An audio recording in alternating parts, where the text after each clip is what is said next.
Good afternoon, everyone. I'd like to call this regular meeting of May 12th, 2023 to order. Roll call, please, Ms. Sabata.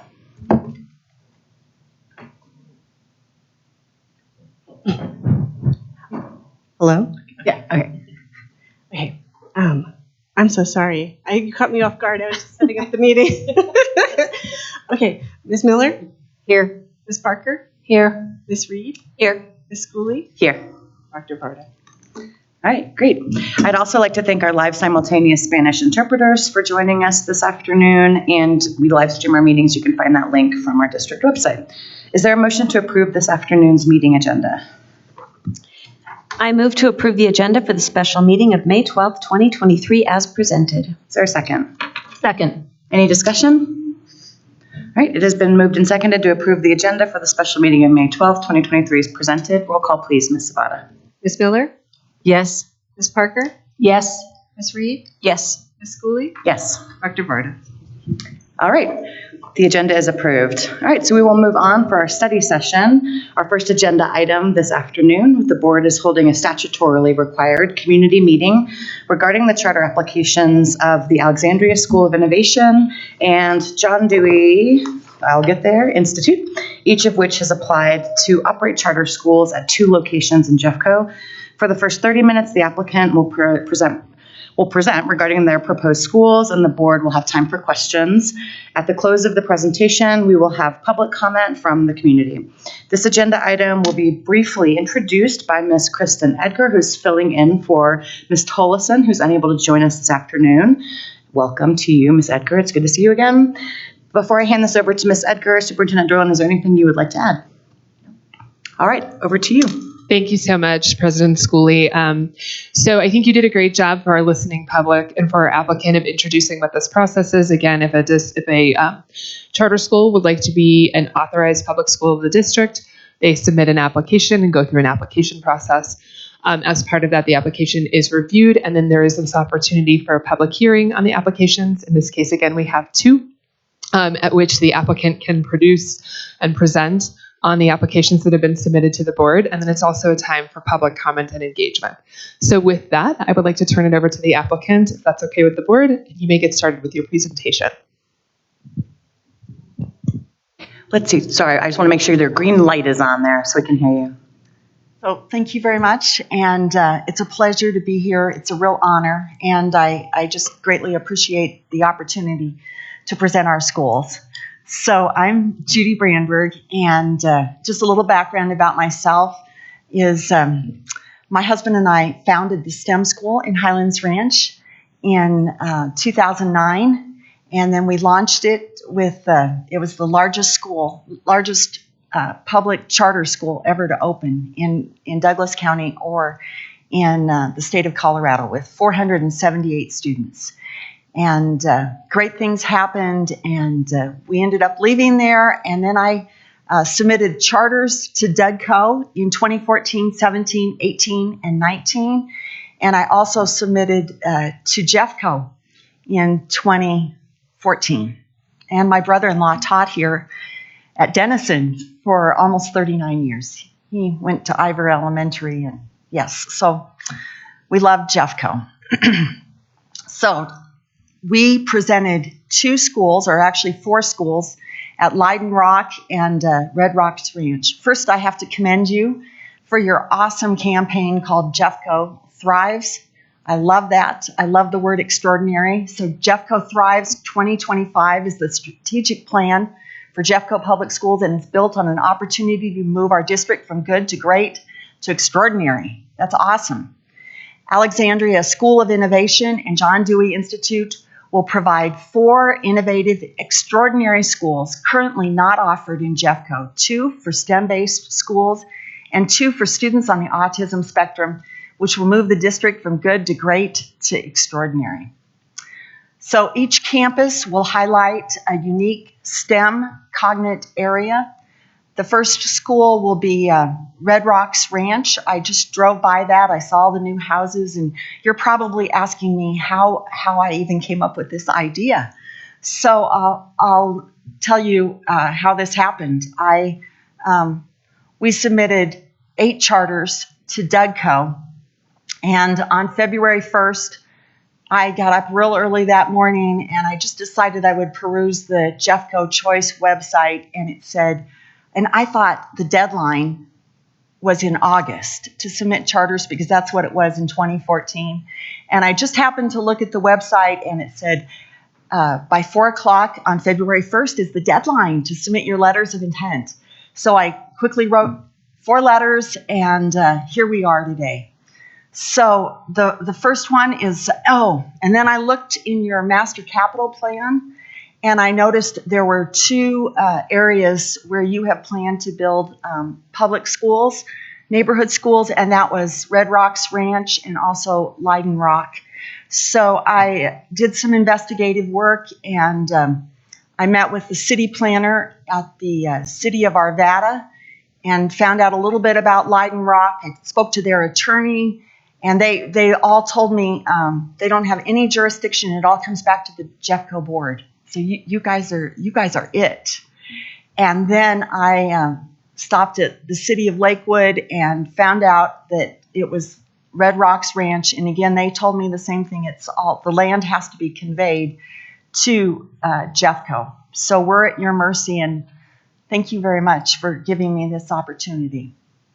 So the first campus would be Red Rocks Ranch, and we're going to highlight aerospace, artificial intelligence, and we're also going to do science on a sphere.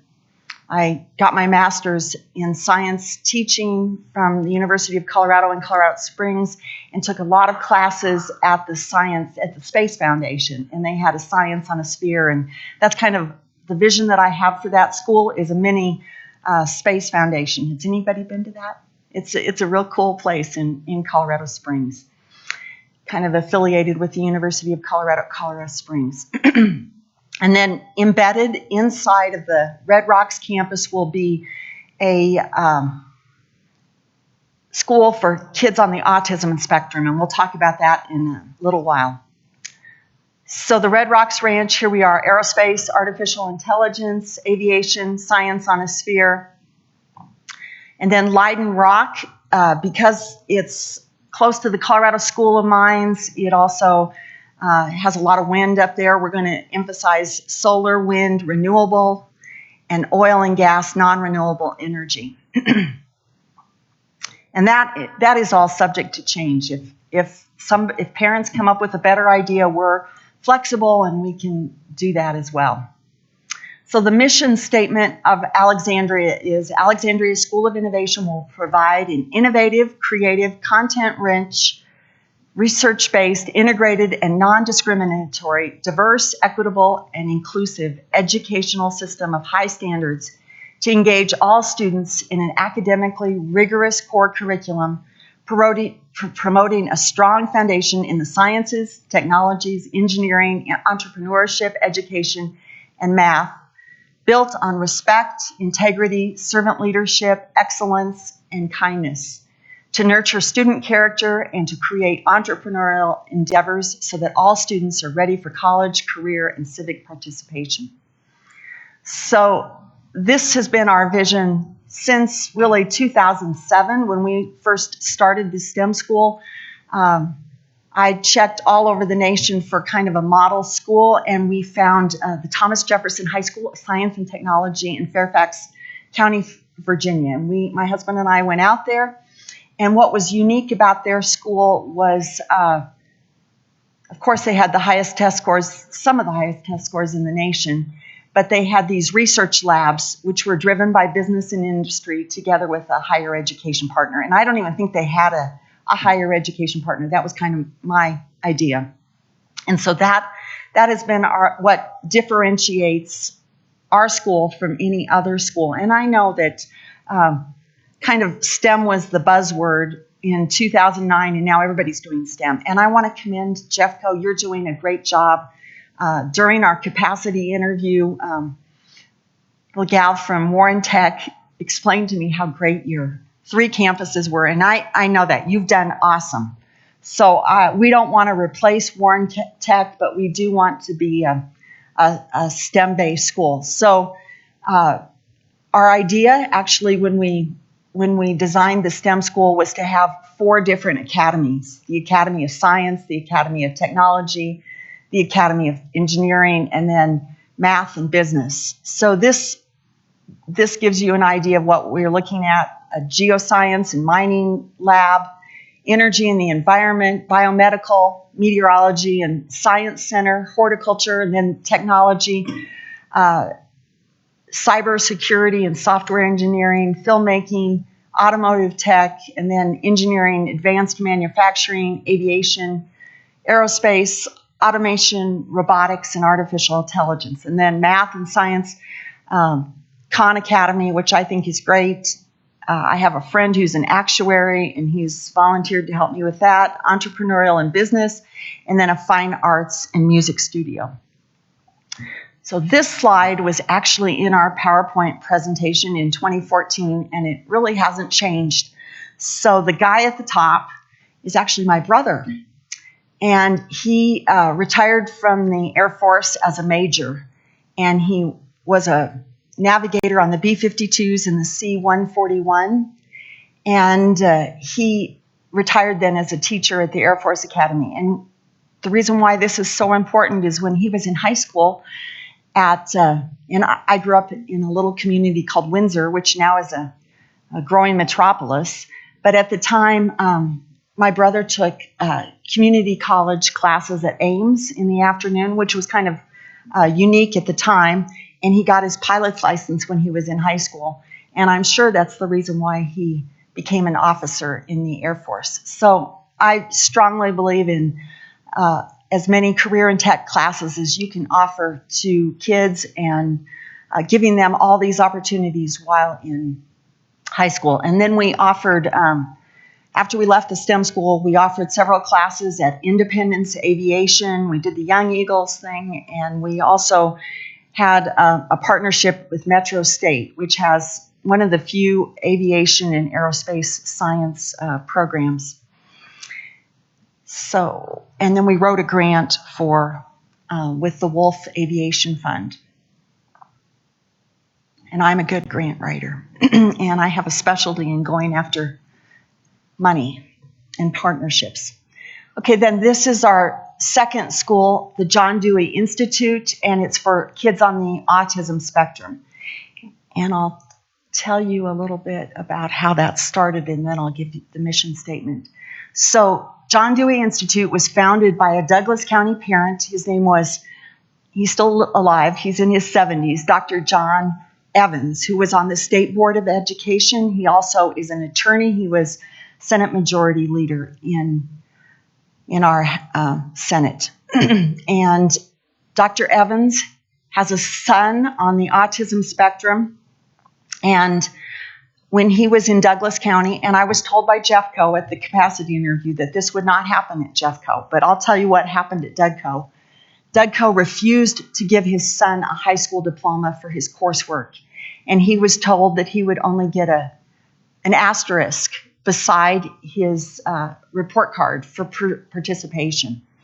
And so John Evans ended up taking his son to Human X Academy down in Inglewood, and it was $30,000 a year tuition, which is exorbitant for somebody to pay, for a parent to pay.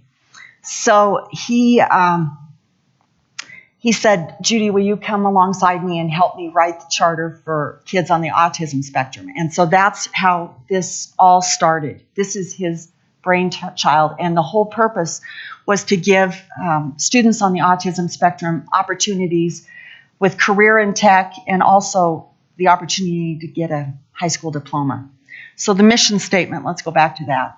John Dewey Institute is a PK-14 alternative education inclusion charter school, and we want to offer alternative services up through 21, serving students with autism spectrum disorders in the least restrictive environment by providing PK early interventions, a project-based STEAM plus B focused curricula, concurrent enrollment classes, certificated career and tech education, research labs, pre-apprenticeship programs, and transitional programs for young people aged 18 through 21. The goal is a high school diploma paired with real-life skills for use after graduation. JDI does not guarantee success. It guarantees opportunity for all students. And I want to focus in on the words there, least restrictive environment. That's very important to us, that we don't want to separate kids on the autism spectrum. We want to give them as many opportunities as possible to be with their neurotypical peers. And so that's very important. So Dr. Temple Grandin, who I'm sure all of you are familiar with, she's a leading specialist and expert of autism spectrum disorder. She stated, it is estimated that 90% of adults with ASD are under or unemployed. What many people don't realize is that unemployment rates for those with ASD are higher than the unemployment rate for all disabled Americans in general, which sits at only 10.5 compared to 90% for those with ASD. Early access to high-quality vocational training can be life-changing for those with ASD. So I'm sure you're all familiar with TACT, Teaching the Autism Community Trades. Are you all familiar with that? So it's an awesome program, and we actually wrote our charter. This was in 2019, before I even knew that TACT existed. But once I visited and saw what they're doing, that's exactly what we want to do. And we just want to create an opportunity so you don't have to bus your kids to TACT, because Douglas County is busing a lot of kids there. And so what they do is they have a 4-to-2 teacher to student ratio. And so it's, or 4 student to 2 teachers, 1 teacher that's actually teaching the class, say it's auto mechanics, and then 1 that's managing behavior. And so we want to have an auto tech facility at each one of our schools, as well as allowing all of our students to use the engineering labs, the aviation, the robotics. Whatever we have is going to be for all kids. JDI students will offer career and tech education, including automotive tech and engineering courses, in conjunction with our STEM-based research labs, which will be sponsored by business and industry leaders together with higher education collaborators. All Douglas County students and all Jeffco students will be welcomed to participate in our CTE research labs and after-school expanded learning opportunities. And I want to emphasize that even if students aren't enrolled at our schools, they will be absolutely welcomed to come to our career and tech classes and our after-school programming. And there's a picture of Chick-fil-A there. I haven't formalized any partnerships, but if you're familiar with Dougco, they just opened an extraordinary facility called the Legacy Campus, and they've hired a chef, and they're doing really high-end culinary arts. That's not what my vision is for our culinary arts program. We want to be more of a fast food place and staff it with kids on the autism spectrum, all kids, and just really be a community center for all kids. So here's a list again: automotive tech, media, broadcast, journalism. I do have a partnership with Anschutz Medical Campus and want to do some drug prevention lab, and I have a huge story about that, but I won't tell you now. Aerospace engineering, artificial intelligence and robotics, aviation tech, chemistry, culinary arts, med and vet tech, and then teacher cadet. My son went through the teacher cadet program at the time it was ACTS. It was the Arapahoe County Technical School. That was like in 2006. That was Inglewood, Sheridan, Cherry Creek, Dougco, and Littleton. And my son did his student teaching in Jeffco here. So that's definitely something we want to do, is the teacher cadet program. The other day I got my bike repaired, and the bike shop that I spoke with, they said they would love to open a bike repair shop at each one of our campuses as well. So here is the conceptual structure that John Evans really designed. Is, first of all, our curriculum is aligned to state standards, the latest state standards. We have curriculum stages, we'll talk about that: interactive technology, school-to-home engagement, empathetic support team, and highly qualified.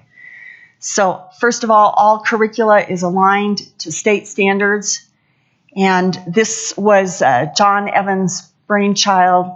Is instead of getting grades for K-8, kids will get badges and earn badges, and they will be allowed unlimited time to complete their studies. Students in each stage are given an unlimited amount of time to complete the academic standards required regardless of their age. The students will begin each year in a cohort of 5 to 6 students with a 1 to 12, 1 to 7, 1 to 4, or 1 to 1 teacher to student ratio.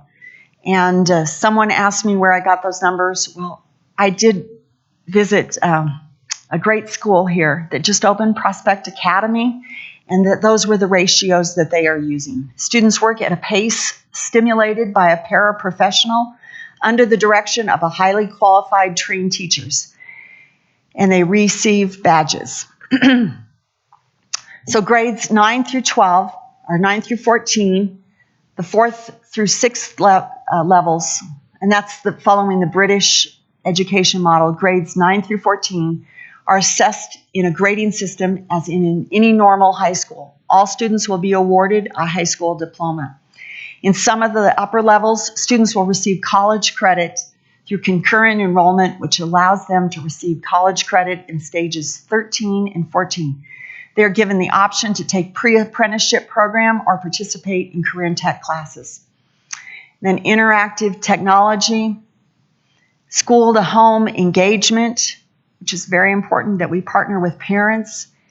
And then our support team, composed of the special education teacher, the psychologist, speech language pathologist, occupational therapist, and other itinerants. And then, of course, we're going to use applied behavior analysis and support students with dyslexia and have an early intervention program for PK students. All teachers will receive special training that will enable them to implement the MTSS process and will fully comply with their IEP. And again, in closing, our John Dewey Institute does not guarantee success. It guarantees opportunity for all students. Career and tech, apprenticeship programs, research labs, concurrent classes, expanded learning opportunities, and certificate classes. Thank you very much. Great, thank you so much. All right, board members, this is our opportunity to ask questions, get clarification on any of the items which we have been shown or provided for review. Is there a board member that would like to begin? Director Reed. Thank you so much for presenting to us. My questions are around the JDI proposal that you have. It's ambitious. I appreciate that.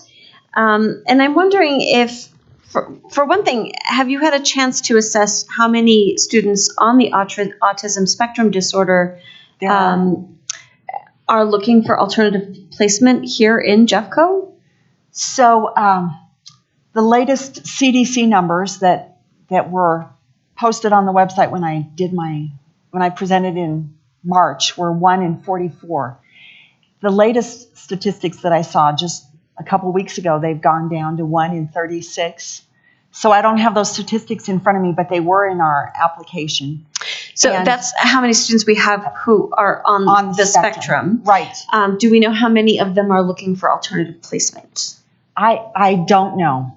Okay. But I do know that when Prospect Academy opened, that there was great need, and the demand is probably going up more. And so, given the services that you want to provide, which sound wonderful and very appropriate, but I am a bit concerned about knowing how many students you're going to have, because those are some pretty heavy hitting requirements financially to have the student ratios that you're talking about and the level of professional support that you are aspiring to. So I'd love to address that. So when we went before the State Board of Education in 2019, I think we were very aggressive at that point. And just to make the budget work, we said 50 to 50. Now, the state board said that will not work. And so they were the ones that said you need 80% neurotypical kids and 20% on the autism spectrum. And the big hurdle that we have is that it's extremely expensive, as you know, because we need that 1 to 12 ratio, and the highest teachers that we will hire are the special ed teachers, and we have to hire a 1 to 12 ratio for that, right? And so I don't know if you looked at our budget or read the charter, but we're going to, the only budget item in the John Dewey budget is for staffing. And that is for education assistants and the special ed teachers. And then Alexandria is going to supplement the budget even more PPR. So Alexandria is going to give free rent. We're going to give free athletic facilities, the free lunchroom, a lot of office staff will share with that as well. We'll share some technology, but that is the only way that John Dewey can survive.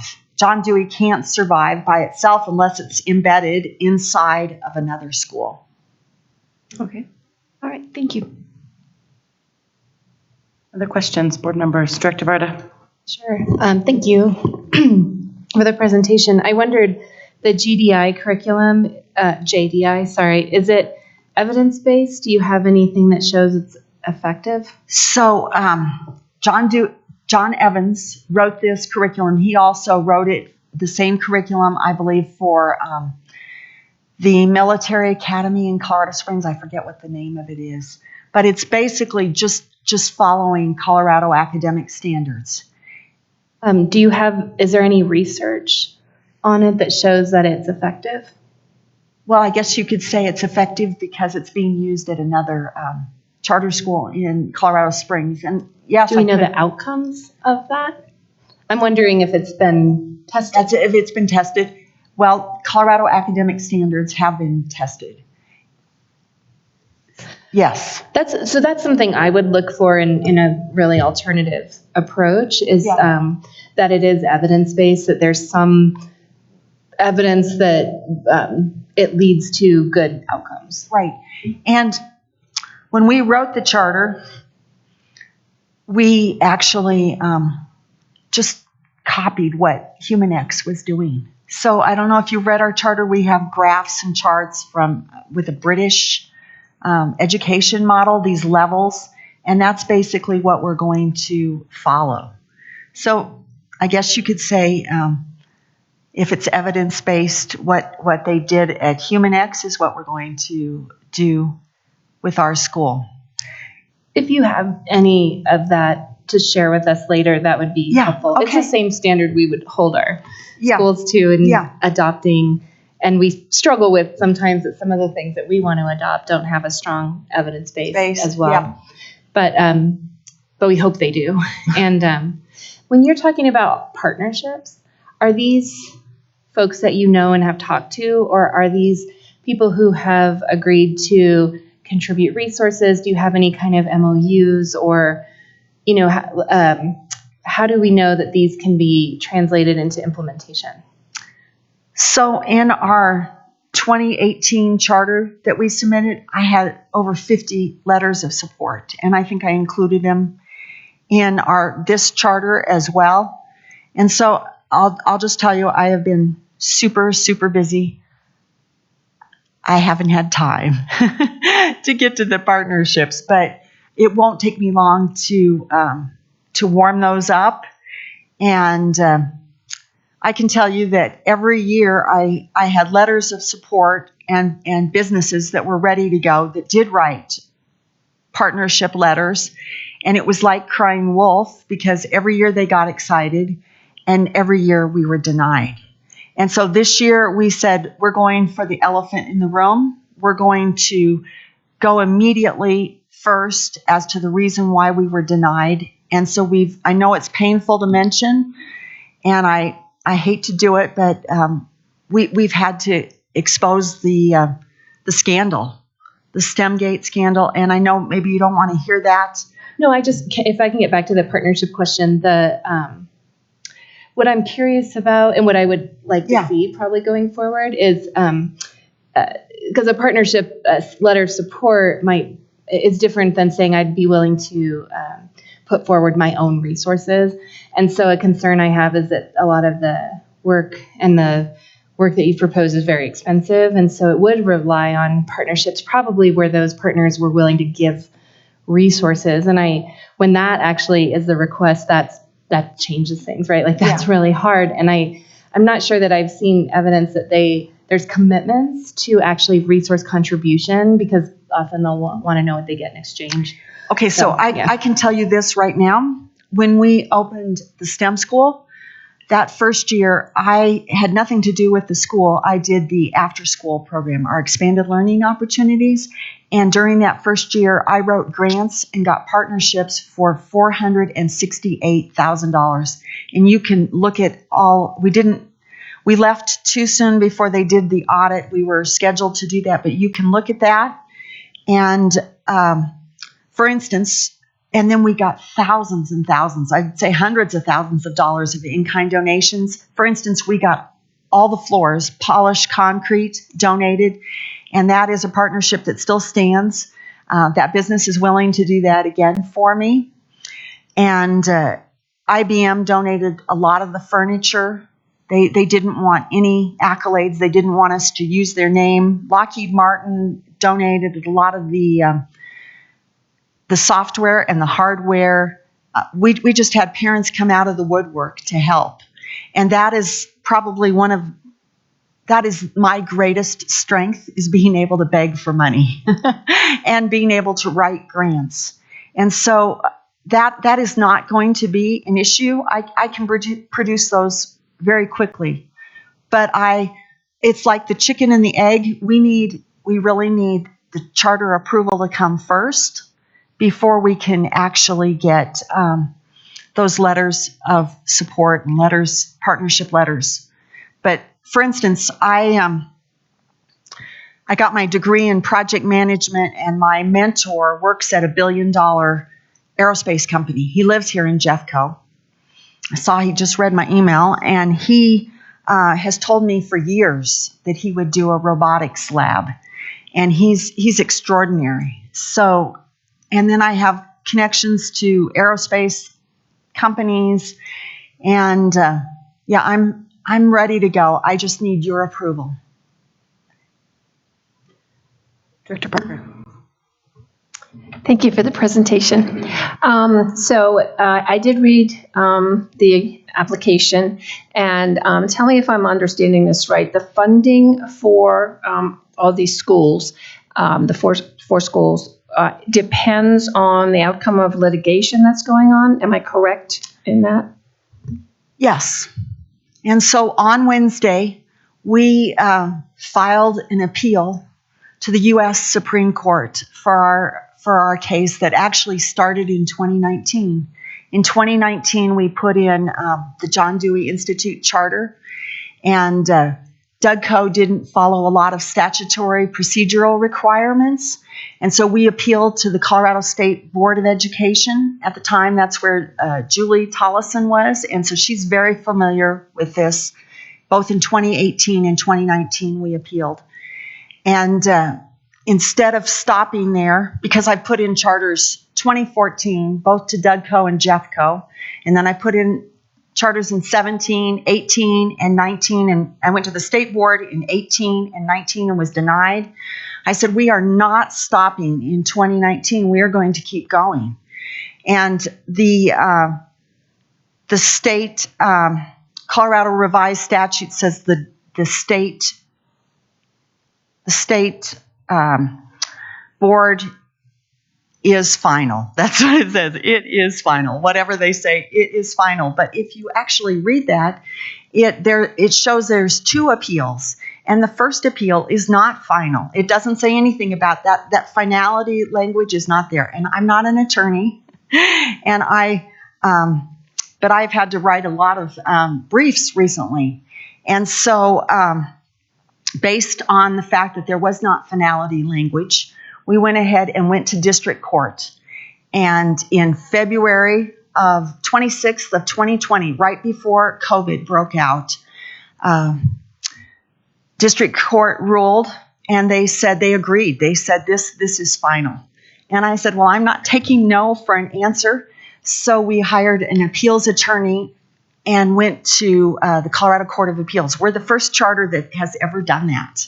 So that started our appeal to the Colorado Court of Appeals. Then in October 26th of 2021, yes, the Colorado Court of Appeals ruled 3-0 that they indeed had jurisdiction, that we could do APA judicial review, which means that we can appeal it, and that the state board opinion is not final, based on, and if Douglas County or the district does not follow statutory requirements. So in our case, Douglas County didn't write a resolution. Douglas County didn't allow me to have a community meeting. Douglas County didn't meet the 15-day deadline. So they didn't follow statutory requirements. So yay, we had one incredible victory at the Colorado Court of Appeals. And then a new board was elected at Douglas County, and they were very pro-charter. And I said to them, just give me my charter. That's all I want. And we'll stop right here. And they went ahead and appealed to the Colorado Supreme Court. And then on March 6th, after I submitted all these, well, I guess I hadn't submitted all of the charters yet, we finally heard that the Supreme Court ruled against us and said that the state board decision was final. So I just found out about a month ago that we could actually appeal to the U.S. Supreme Court. So that's what we did. We just filed it, and you can read that if you'd like. It's in that link with all of our documents. And I know that the Supreme Court, the U.S. Supreme Court, hears less than 1% of all proposals. So the odds are stacked against us, but I believe in David and Goliath, and I am willing to take that risk. So that's where we are right now. Oh, and I'd like to add one thing there. So I also had a civil rights case going, and something that Douglas County told us is that that I was in the wrong avenue, the wrong legal pathway, that I should not be doing any discrimination lawsuit, any breach of contract, that I needed to appeal this to the state board. I just want to make sure that we're still talking about the Jeffco application. Yeah. Because So I've missed the link. Okay, great. Absolutely. Yep. If you don't win, is there a backup plan, financial plan? Well, our original plan was we went to a very, very, very wealthy man here in Colorado who has a relative on the autism spectrum. And he was very, very interested. In fact, we got pretty close. So I haven't even had a connection with him since 2019, but that would be the next step. And he actually was putting his money into private schools, and he's now in his 80s, but I can revisit that. Board members, other questions? Were you raising your hand? Dr. Miller? So a couple of things about the level of interest in your schools. We know that it takes X amount of children in order to make them financially viable, to be able to provide the resources and the necessary staffing levels. I think it goes back to what Director Reed was talking about a little bit earlier, that a lot Yes. of the programming that you're looking at is quite intensive, and the ratios that you're seeking is wonderful ideas, but very costly. And Very so when we're costly, looking at PPR that's coming in from the state, and what your budget needs to be in order, and as well as what you're talking about, the combination to be supplemental. I'm curious as to what you are expecting the student levels will be at each of the schools. And it goes back to what I think Director Reed is calling people doctor all over the place. Director Reed said earlier is, what is the demand? And I think we're all very interested in understanding exactly what that demand is and how we know that that demand is true. So, I mean, I'm just trying to be very candid. I haven't done a lot of marketing because that's where I put all my emphasis. All my eggs were in that basket in previous years. I got all the letters of intent. I got all the partnership letters. And this year I said, no, it won't work. Either we deal with the elephant in the room first and clear our name, because people slandered our name, and then recruit letters of intent. So we're just taking a different strategy this year. And I know the demand is out there. And in 2019, we had, I think, over 300 letters of intent for kids on the autism spectrum. So we will. In Jeffco? No, this was in Dougco. Okay, I'm talking Jeffco. Jeffco, because that's what we are working here as a board. Yeah, we have no influence on what happened in Dougco. So I'd like to stay focused on Jeffco and understanding what that demand is here. I know a couple years ago we had a couple of schools that came forward, and one went over to CSI, and the other one is looking at coming back potentially at some point in time. But at that time, the universe was small. We know what the need was at that time, and so I just wanting to understand. We have a fiduciary duty of care for all of our children, and making sure that they have access to great programming that's sustainable and viable. And so in order for me to understand and be supportive, I need to understand exactly what that looks like from your perspective, as well as the demand, going back to Director Reed's point, on both cases, in both situations, in both groups. So our next step is we're taking this to the media, and I haven't done that before, to share about that doesn't tell me student demand. But man. once parents find out about this school and what has happened in the past, and I hate to use this word, but once they find out about some of the criminal misconduct that was used, the forgery, the bribery, the breach of contract, and other things, that's going to create a little bit of enthusiasm that we haven't had. I appreciate that. I'm talking more about the application, though, that we have to be looking at and reviewing and making sure that we're making an informed decision based on the facts that we have before us. I can't go back. I don't know. I can only look at what the charter is before us right now. Okay. And so that's where I'm coming from, is understanding, we have a lot of movement right now in Jeffco. We've been studying it for a long time, and I think for me, I just need to understand what the demand is for the students that would be served in your school. Okay, that's going to be the next priority for me. Thank you. Any other questions or comments before I share a couple thoughts and then we can move forward? Okay. And I echo a couple of the questions that my colleagues, it's always great going last, because then I can just sit here and check things off my list. Okay.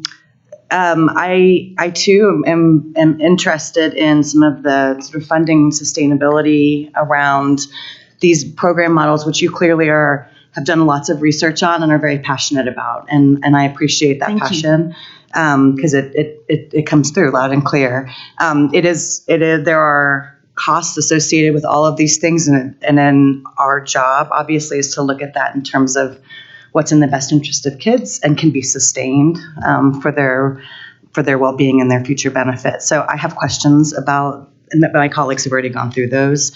And then the second piece is around what does the community engagement and the community support look like? Because it's so quintessential to charters.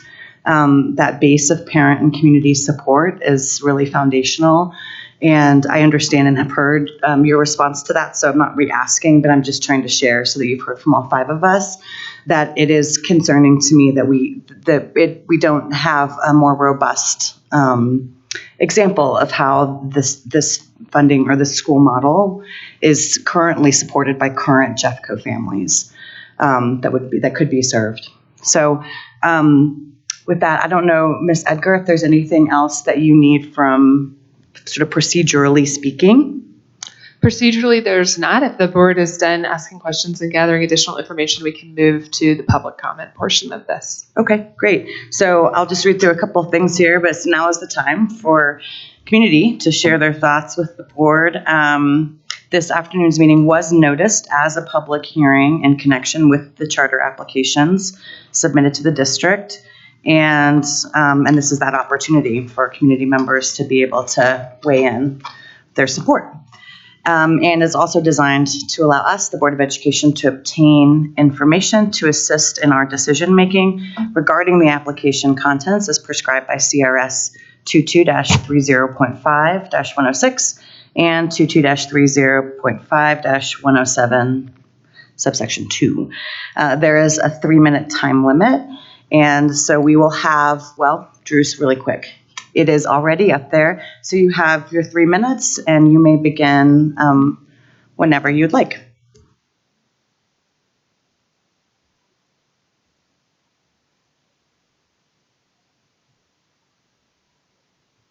And Ms. Brandberg, are these just the presentations is this a copy of the presentation that was given there? No, that was what I was not allowed to do. Okay, thank you. But that is the script of my public comments. Okay, thank you. And there you go. I was going to say it's totally up to you. We can just make sure that it's good either way. Okay. I'm going to go super fast. On Wednesday, we filed an appeal to the United States Supreme Court. The national spotlight will focus attention on Jeffco Public Schools because of the largest public education scandal in U.S. history. Jeffco is mentioned 37 times in our U.S. Supreme Court appeal. During the 2023 charter application process, Jeffco has fought to obstruct justice and to suppress public transparency of board staff and attorney crimes, which has also breached and muzzled our First Amendment freedom of speech rights. Here are some examples. Number one, yesterday we sent an email to over 3,700 stakeholders, including each member of the Jeffco District DAC evaluation team. We shared about our U.S. Supreme Court case, which is relevant to our 4 new Jeffco charter applications. At 1:29 p.m. yesterday, we received an email from Jeffco demanding that we immediately remove all Jeffco K12.co.us email addresses from the distribution list. This violates our First Amendment freedom of speech rights, is criminal harassment, witness intimidation, witness retaliation, and witness tampering. Number 2, on March 14th, 2023, we filed 2 ASI and 2 JDI charters with over 14,000 pages, which included evidence of Jeffco crimes of forgery, bribery, and collusion with Douglas County School District. On April 19th, we received an email from Jeffco which misquoted the Charter Schools Act, saying that they would not accept information in the charter which directly incriminates Jeffco attorneys and district staff. Once again, this is non-compliance. Number 3, we emailed the PowerPoint, which explained the STEMgate scandal, which you just received, in which the current Jeffco charter superintendent played a pivotal role. Once again, we received 2 emails from 2 separate Jeffco attorneys demanding that we remove all criminal content incriminating Jeffco staff, boards, and attorneys, and to send an alternative presentation. Number 4, instead of holding the JDI ASI public hearing during the regularly scheduled Thursday evening meeting on May 11th for the entire school district to obtain information, Jeffco scheduled a special meeting, a study dialogue session, and there's nobody here, in order to sequester Judy Brienberg from speaking at the regular Jeffco board meeting to the entire school district, as it says in Colorado Revised Standards. This is Jeffco statutory non-compliance violation and is a federal due process of law violation. Jeffco is endeavoring to thwart the creation of our charter schools, employment, and property land building ownership. Jeffco is endeavoring to stop public transparency of Douglas County and Jeffco collusion. I got it. Okay, thank you very much. Great, thank you. All right, that is the end of that piece of our agenda.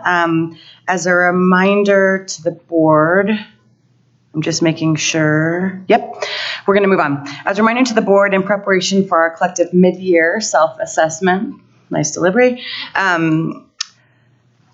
mid-year self-assessment of the board, sorry, I was distracted.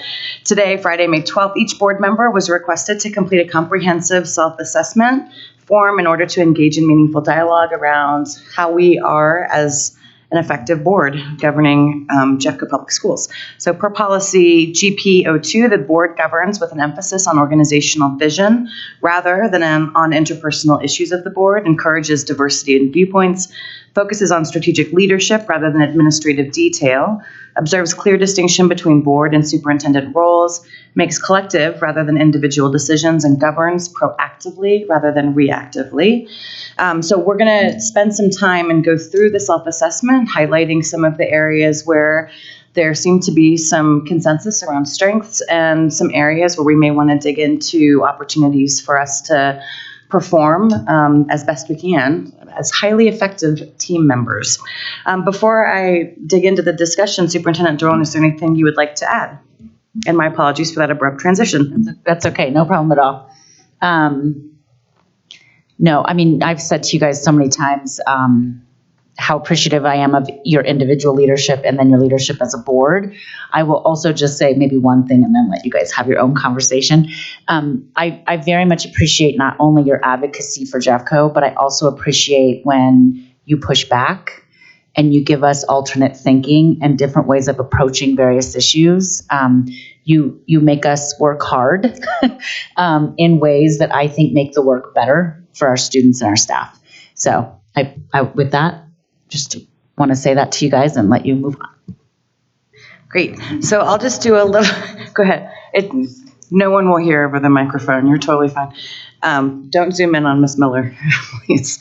So I was just going to highlight a few things in looking through the data. And I don't know, I think the slide deck that is the highlights, or the, what do you call it, altogether data? Aggregate data is all in board docs, so you can take a peek in there. I mean, there's only 5 of us, so it's not like a massive sample, but I wanted to highlight a few things that that stood out to me, and then really open the floor and ask for your thoughts, reflections, areas where you'd like for us as a board to be able to focus as we move forward. One of the main sort of drivers for me personally in being able to spend time publicly talking about board performance is I have a very firm belief that our district is only as successful as we are functional. And that in order for us to really be able to provide good guidance and be good thought partners and demonstrate leadership, particularly as we do and have asked our superintendent to move forward with some pretty significant initiatives and changes in this district, our performance is directly tied to hers. And so as we think about how we can support one another in this work and how we can then have that translate to supporting all of our staff as they do their work, it starts with us. So that's one piece of it that I think is really important.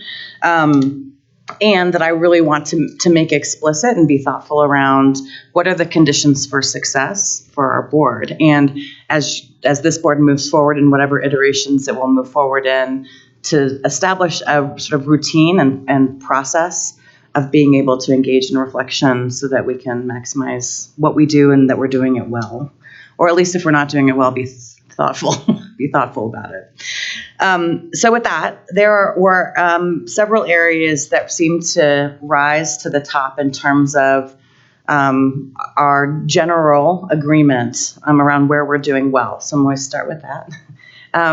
One is really around the work we did last summer in setting some of those core values, the end statements, our vision and mission, and that continuity that has really driven and is embedded within Jeffco Thrives. That's something that for several years, I feel like for a couple of years, because you've been here too, was missing, was that connection between board policy and the governing statement particularly, and how that really got translated into the work of the district through the strategic plan. So we seem to have some agreement around that continuity. The other area really around our relationship and our working relationship with the superintendent. So that feeling that there are good systems of communication, that there's good team dynamic working between board and superintendent, and that we understand the complementary roles that we play in governance of this district and leadership within the district.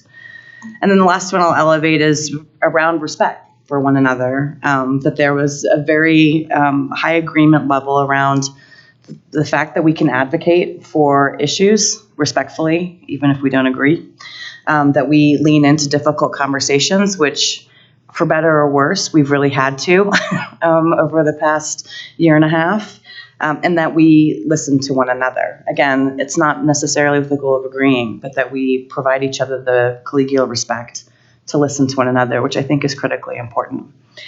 So those are the areas that I noticed where there was sort of above average agreement levels. Some of the deltas, the opportunities that I think that we have, and then I'll stop talking. One is around, I don't think it's around the work that we're doing, but it's around how and when we communicate the work that we're doing and how it links to student success. So we have our very strong governing statements, we have our vision and values and our ends, which are really guiding the strategic plan. Where we seem to not quite agree is on how well we're really making those linkages externally in the way that we communicate about those things directly linked to student success. So that may be an opportunity for us as we move forward, and really affirming the governing statement itself, as we heard last night, as was brought up. The second one is really around these opportunities for continuous improvement as a board. So we do things well, but there are some areas, particularly around what are the opportunities for us to reflect with one another and how do we communicate with one another, not so much in are we communicating respectfully, but what are the channels through which we're able to communicate to get the work done, because some of those things are obviously limited legally, and so how can we think about those opportunities for engaging more frequently maybe, or in different ways. And then the third area that I noticed where there may be opportunities for growth is around our role as sort of policy makers and community leadership roles. So in terms of how we show up and in advocacy spaces on the sort of within our municipalities or the county level or at the state level, some opportunity for us to be able to lean into some work or agree that we're not, but that there was not clear agreement that was a space that we were in collectively. So I'll stop there, and those are really the areas where I mean, there was not wide disagreement, and there was not a whole lot of we're not doing it well. It was more, this is something that we've been thinking about. It's something we're working on. It needs to be developed further. So with that, I'll take a break from talking and turn it over to get your reflections around what you see in this, or outside of this data, your reflections as a board member on what you'd like to see us think about and really focus on for our own retreats that we have together, the meeting time we spend together, and really maximizing that so that we can be effective. And go. Was there anyone that would like to jump in? Director Reed. I'll jump in. I think in particular, the using data to make decisions and guide our feedback and guidance to the superintendent is still contingent on, for one thing, finishing up the data dashboard so that we can really look at that data and figure out what story it's telling us. And we've made significant changes that generally do take years to show up. So, I think I'm hoping that we'll start to see some changes in that, to see literacy rates going up and that kind of thing. But I think I just want to be clear that I don't think that that's a process thing as much as it is still getting the scaffolding built, if that makes sense. And I don't know if others feel that way, but that's just my observation on that. Are there ways in which you think, I think the data dashboard and the movement that we're going toward, and I think has been rolled out with building leaders around the data use for their own students and instructional leadership. Are there ways in which you would like to or can think about seeing that at the board level in a different way? I think the monitoring reports are a big step toward that because they're pulling from all of those sources, but I'd love to hear it if there are ways in which that could be a more useful process or tool. The monitoring reports of necessity are once a year or once a quarter kinds of things. And we may find that we have data coming in sort of off cycle that is still worth looking at as we get it. I'm also really curious to see what our new surveys look like of students and staff. I just think we have a lot of new things to give us data and a new system to give us data. And I mostly want to spend time with that. And I do want that to be accessible to us off cycle, because we might be starting to get a story that we need to know at a time that it's not scheduled, that's not necessarily. So I definitely appreciate the reports that we're getting and the fact that we have them regularly scheduled. I don't want to mix that up in a big way. I would just like to have that available.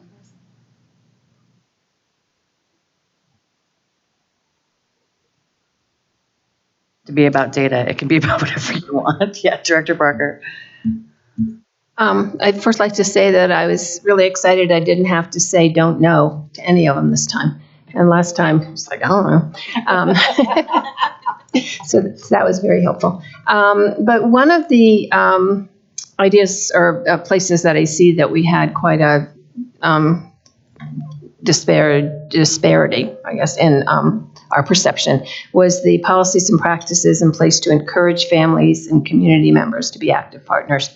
So I think it would be helpful, maybe we could come up with a list of ways that we would do that, because I have a feeling each one of us was going through our own experience for this last year and whether we did it or not, because I don't always know what everyone else is doing. I do like the fact that we have the weekly schedule now where we can see where all the board members are going. I think that's helpful.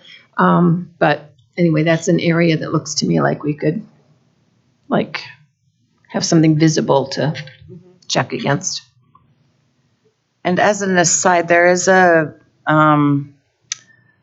it is not a policy. It is a resolution, I think. Yeah. The family partnership resolution that is being worked on right now that we've that you'll see soon, that helps to articulate some of that, sort of pull some of those pieces together, both this is what the district and the board believes about the importance of family partnerships, family and community partnerships, and here's what that can look like. So that may be a helpful document, resolution thing, whatever it is, once it gets finished, finalized for us. Just to follow up on that, I think it also then ties to the other engagement with various communities from not only our parents, but also we're just starting to go out to our municipalities, which also have parents, as evidenced by yesterday's conversation with Edgewater. And there's also how do we connect with our larger Jeffco area, our larger state connections as well. So to me, it's kind of a parents, Jeffco, or municipalities, larger Jeffco, and then the state, because I think that's evident in all of the engagement components of the survey, where it talks about the encouragement of families and community members. Then it goes on to our superintendent working with you to connect with our community, and then also talking with our stakeholders at the state level. So I think that's an area where we're all, at least, I don't think anybody really said we've nailed it, right? I think there's all different voices saying we have different levels of where we think we are. And so I think I echo Director Parker's point about building those relationships across the board. Yeah, particularly with the complexity of the work that we're pushing forward in the district, it is sort of increasingly entangled makes it sound bad, but with what's happening in local cities, the county. Yeah. Other reflections board members want to make, or questions, or just thoughts about some of this? Another area that I personally would like a little more clarity around is how we interact with each other outside of board meetings. Because I feel like we have a good plan for our interaction with the superintendent. And then I know that for me, it's I will sometimes just contact one person because it's just something between the two of us. But I might want to actually find out how everybody's feeling about something. And so I like the fact that we have the questions now, that we could write a question and have it posted, which we did. But I'm realizing right now I don't know how to find it unless it's in a weekly update and it has a link to it. Yeah. So If you go into your district Google Drive and you go to the shared with me, it's in there. Does bring up a good point, though. I mean, sort of, as we're working on systems and structures, and I think the addition of Ms. Sabat has been awesome in helping us keep some of these things aligned. But I think there's always work to do in how we can create that ease of access, honestly, to figure out what information exists. And then, I mean, I still have questions sometimes. If I want to send something to everyone, I want to make sure no one replies to me. So that's like, I'll go through Jennifer, and it's complicated. It's sort of, especially given that there's 5 of us, you just, I guess it wouldn't be any easier if there were 7. It definitely wouldn't be easier for me. But I think it just makes it a little bit more complicated. So we can continue having conversations about, are there other ways in which we can make that easier to do, legally easier? Yeah. You have to mic yourself. Sorry. Sorry, this is doing it. I am your assistant, so please feel free to use me as your hub, like Stephanie will go ahead and do, or sometimes Mary will do, or Susan. Please reach out to me. I'm happy to go ahead and send it out, and that keeps all of you safe, and it just keeps everything running through me.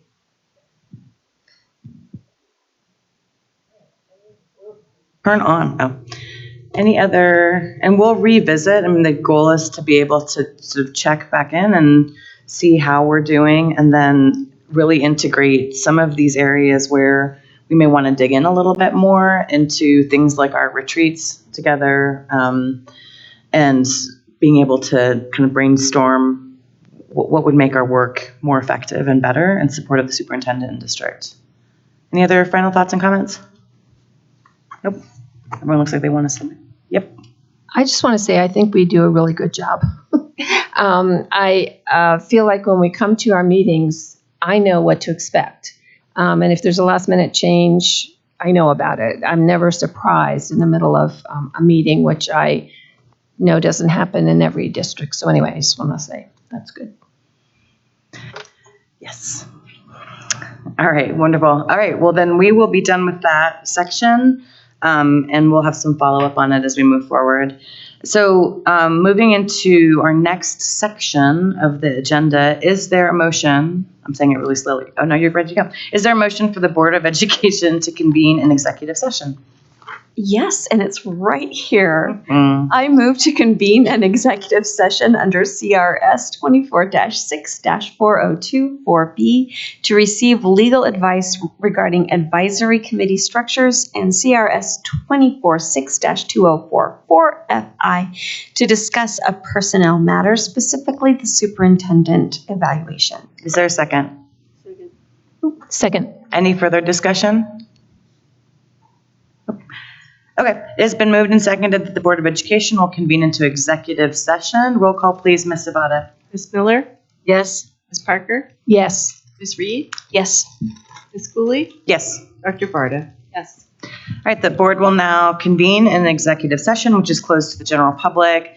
We will reconvene in open session at approximately 3:30 to adjourn the meeting. Thank you.